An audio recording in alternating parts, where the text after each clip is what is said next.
गजब गजब के हुआ, कुछ वैसा प्यार करे वाला हुआ। कोनो लड़का कोनो लड़की में बड़ा प्यार रहा, लड़किया के मोबाइल घर वाले पकड़ के बड़ी मार मार पढ़ाई लिखाई पर ध्यान दे, दूसरे घरे जाए के है।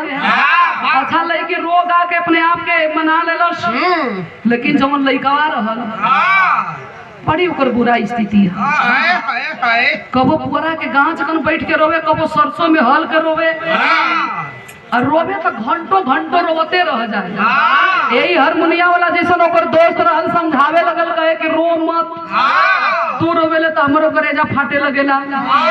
लिया के पहुंच गई लड़की के गाँव में, और जब गाँवे लेके पहुंचल तो कहे का कहे मास्टर, आई पानी तोहरा गलिया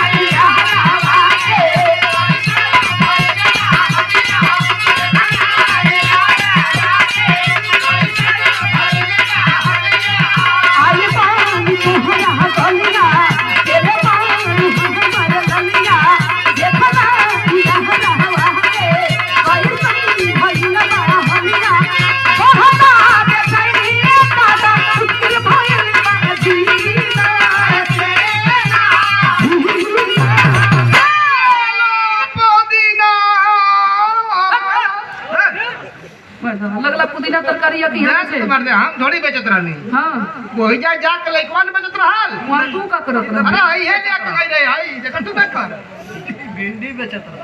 हां बहुत के सही दिया दादा मुश्किल भइल बाजी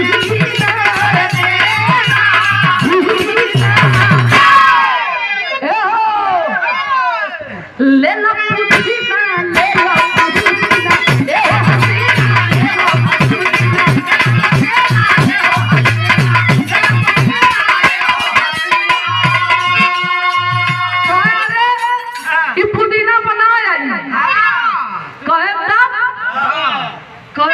उपायो नहीं खे, तब बतावे कहे का कहे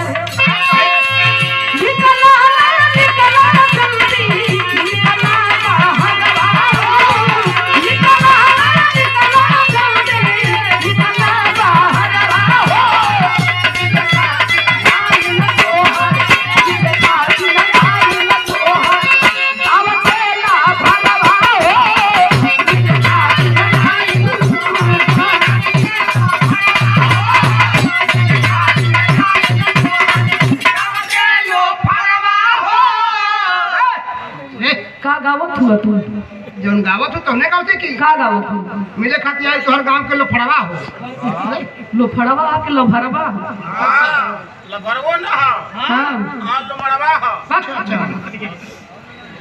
वाह